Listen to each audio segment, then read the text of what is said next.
Hello friends, welcome to SV Technology. In this video, we are going to discuss JavaScript local storage. Before going to that, please do subscribe to my channel SV Technology.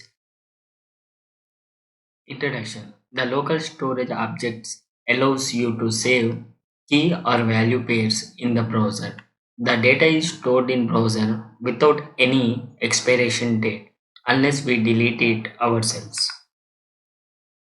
Here we have given a syntax how we are going to store the key and value into the database local storage. Here set item and get item. These two we are going to use to give data and load data. Here key is the name of the data to store, value data of the key. Here I have given another example how we are going to store the first name of a person as John and how we are going to get it as output and how to remove that data from the local storage. For that we are going to use method set item. Here we have given first name as John. First name is the key and John is the value.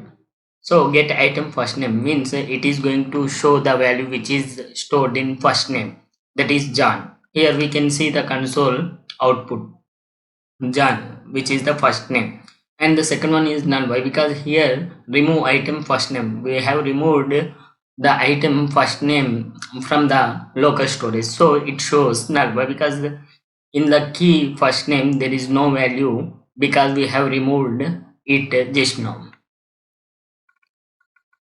Let's make a real example where we will make a text area in which even if we refresh the browser we can get our written text.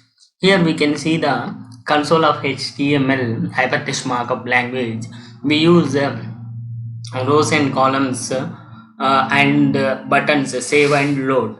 So here save and load are two functions which we are going to explain here.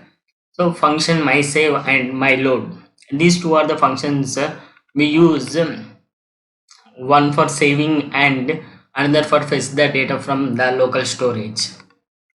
Here we have some limitations for local storage. Never store sensitive information like passwords and sensitive information. Browsers only support maximum of 5 to 10 MB of local storage, not more than that. These two are the limitations of local storage. So thank you for listening me. Please do subscribe to this channel for more videos like this.